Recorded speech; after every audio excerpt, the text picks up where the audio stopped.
난세를 뚫는다. 카리스마 리더 조조. 서장에서는 조조가 등장하는 삼국시대를 설명히는 장으로 시작한다. 환관 정치의 폐해. 조조는 지금의 안위성 지역인 패국 초현에서 태어났다.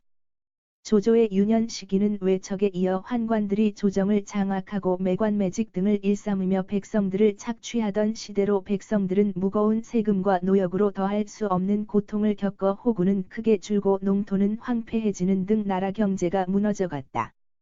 사대부 출신들은 이런 구조를 보다 못해 세력을 규합하여 환관들에 도전하였으나 실패한다. 환제가 죽자 태자가 없었으므로 방계에서 발탁한 13살 유갱이 즉위하고 그가 영제다. 그의 외척 세력이 관료들과 연합하여 환관들을 죽이려고 하였으나 비밀이 누설되어 오히려 환관들에게 잡혀 죽으니 환관의 위세는 커져만 갔고 당시 삶의 터전을 잃은 농민들의 저항은 더욱 거세져 전국적으로 번져가던 시대였다. 조조는 젊었을 때 원소와 어울리며 협객다운 짓을 즐겨 했는데 전해오는 일화를 보면 무례하면서도 재치가 넘쳤음을 알 수 있다. 원소와 어울려 한 번은 결혼식을 올리고 있는 집에 몰래 숨어 들어갔다. 도둑이야! 하고 조조가 외치자 결혼식장에 모였던 사람들이 제각기 겁을 먹고 도망쳤다. 둘은 집 안으로 들어가 신부를 겁탈하다가 겁을 먹고 도망친 사람들이 떼를 지어 몰려오자 도망치게 되었다. 그런데 둘은 서둘러 달아나다가 그만 길을 잘못 들어 원소가 가시덤불 웅덩이에 빠지고 말았다. 원소는 빠져나올 수 없어 조조에게 구원을 청했다. 조조는 원소를 구해 주기는커녕 마을 쪽을 보고 도둑놈이 여기 있다. 고 외쳤다. 이 소리에 질겁한 원소는 죽을 힘을 다하여 가시덤불을 해치고 나와 무사히 도망치게 되었다. 젊은 시절 못된 짓도 많이 하고 사람을 속이는 일도 많았던 젊은이로 기록들에 남아있다. 이런 점에서 보면 조조는 자신이 목표로 삼는 일에 매진하는 젊은이였고 하고 싶은 일은 서슴없이 하는 재기 넘치는 젊은 시절을 보냈음을 알 수 있다. 조조가 무장으로 등장하는 계기는 앞서 말한 것처럼 황건의 난이었다. 조조는 어린 시절에 무례한에 가까운 방탕 생활을 보내면서도 무예와 병법은 열심히 익혀 청년이 되었을 때는 관리로 나가 몇 가지 명쾌한 일도 해본 인물이다. 그 후 몇 차례의 관리 생활과 은둔 생활을 겪으면서 자신의 장래를 냉철하게 생각하게 되었다. 황건적을 진압하며 역사에 서서히 등장한 조조가 본격적으로 세력을 얻게 되는 계기는 동탁과의 전투였다. 동탁이 양아들 여포에게 죽은 후 조조는 이 무렵 돈고, 하북성에 군사를 주둔시키고 여러 차례 황건의 잔당들을 토벌하여 공로를 인정받아 연주목에 임명되어 있었다. 조조가 동탁의 죽음을 듣게 된 것은 동탁의 부하 이각과 곽사가 장안성으로 쳐들어가 왕윤을 죽이고 여포를 격파하여 조정의 새로운 지배자가 되었다는 소식과 함께였다. 이각과 곽사가 장안의 주인 노릇을 하던 그 해 겨울 조조는 제북 땅의 황건 잔당을 토벌하고 항복을 받았는데 이때 수용한 군사가 30여만이고 민중이 100여만을 헤아렸다. 이들은 청주군이라 불렸는데 이후 조조의 군사적 힘은 이들 청주군에 힘입은 바 크다. 8월, 조조는 휘하 장병들을 이끌고 낙양으로 들어왔다. 먼저 성 밖에 군사들을 대기시켜 놓고 헌제 앞에 나아갔다. 헌제는 구사일생으로 살아난 느낌이었다. 곧 조조를 사례교위에 임명하고 다시 녹상서사, 행정부의 장에 임명했다. 9월, 조조는 황제를 움직여 허로 도읍을 옮겼다. 조조는 대장군이 되고 무평 후에 봉해졌다.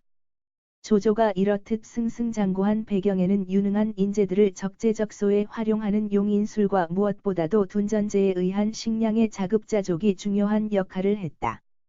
싸움에서 승리하면 공로자를 표창하고 양다리를 걸친 소위 배반자들은 징계하기 마련이지만 조조는 과감히 부하들의 배반에 대해 눈을 감았고 배신자에 대한 문서들을 읽지 않고 모두 태워버렸다. 그는 자신이 승리를 얻은 이면에 이름 없이 죽어간 수많은 백성들이 있었음을 잊지 않고 있었다. 예로부터 하늘의 명을 받은 천자나 왕조를 부흥시킨 제왕들은 모두 현인군자의 도움을 받아 천하를 다스렸다. 이러한 인재를 발견하려면 다스리는 자가 적극적으로 찾아내지 않으면 안 된다. 인재는 우연히 만나는 것이 아니다. 세상은 아직 바로잡히지 않았고 지금이야말로 천하를 바로잡을 인재를 찾아내야 할 시기일 것이다. 청렴하고 결백한 선비가 아니면 안 된다. 사마광은 자칫 통감해서 조조는 인물 보는 눈이 정확하여 그의 시선을 속일 수 없었다. 신분이 낮거나 과거에 비행이 있더라도 재능이 있으면 발탁하여 능력에 맞게 잘 썼다. 고 긍정적으로 평가하고 있다. 하위직 벼슬에 있는 부하들의 충성을 높이 샀고 자신의 성공 뒤에는 이름 없는 병사들의 노고와 피가 배어 있음을 잊지 않았다. 어느 때는 지나치게 부하의 공로를 자랑한 나머지 자기 자신의 실수도 고백하곤 했다.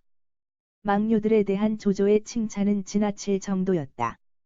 조조는 이들처럼 자기에게 주어진 물품이나 봉읍의 조세를 휘하 장병들에게 나누어 조조는 이들처럼 자기에게 주어진 물품이나 봉읍의 조세를 휘하 장병들에게 나누어 주었다. 부하의 공을 칭찬하는데 아낌이 없었던 조조에게는 많은 인재들이 모이게 된다.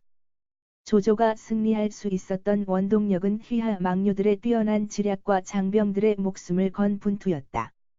조조는 이런 점을 헤아려 대대적인 포상을 실시하면서 공로는 실무자에게 있다는 말을 빼놓지 않았다. 그는 25명의 자식이 있었고 그가 아끼던 아들들에 대한 이야기를 들려준다. 장남이었으나 그를 구하고 대신 죽은 큰아들 조왕, 천재소년으로 단명한 조충, 조비와 조식 등 조조의 아들들에 대한 설명도 나온다. 수많은 시를 지었던 조조는 문학에도 깊은 조예가 있었으며 그가 지은 시가 현재 전해지고 있다. 최고 권력자로 전장에서 오랜 세월 살아온 그도 인간적으로 죽음에 대한 공포를 안고 살아갔음을 알게 된다. 그의 침소에는 어떠한 사람도 접근할 수 없었으며 측근이라도 침소에 들어오는 경우 죽음을 당할 것을 경고했으며 실제로 그가 잘 때 이불을 걷어낸 거를 보고 이불을 덮어준 신하를 죽인 일화가 전해진다.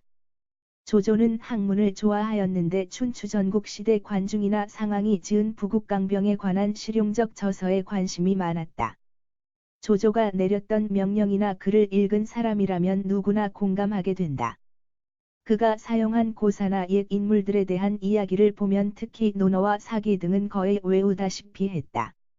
그리고 수십 권에 달하는 병서를 정리하기도 하였는데 실력이 있고 학문을 없었다면 생각할 수도 없는 일이라고 할 수 있다. 정사 삼국지의 저자 진수는 조조를 다음과 같이 칭찬했다. 조정의 대권을 장악하고 건국의 대업을 이룩할 수 있었다. 이는 오로지 총명과 책략이 어느 누구보다도 뛰어났기 때문으로 조조야말로 비범한 지도자였다. 조조는 인재를 중시하고 실용적 능력 면에서 평가했으며 자신감을 갖고 직분에 충실하도록 배려했다. 때로 비정하고 잔혹한 처사도 많았으나 자신을 따르는 부하로부터는 최대한의 복종을 이끌어내고 난세를 평정할 수 있었다. 한마디로 철저한 자기 개발을 통해 시대 정신을 이끌어낸 리더십의 소유자였다. 난세가 필요로 하는 영웅이었던 조조에 대하여 여러 참고자료를 바탕으로 객관적인 조조에 대한 이야기를 들려주며 그가 지은 시와 포고령들을 참고하여 강력한 카리스마를 가진 리더 조조를 밝히는 책이다. 부록으로는 조조의 주변 인물에 대한 설명으로 책이 마무리된다.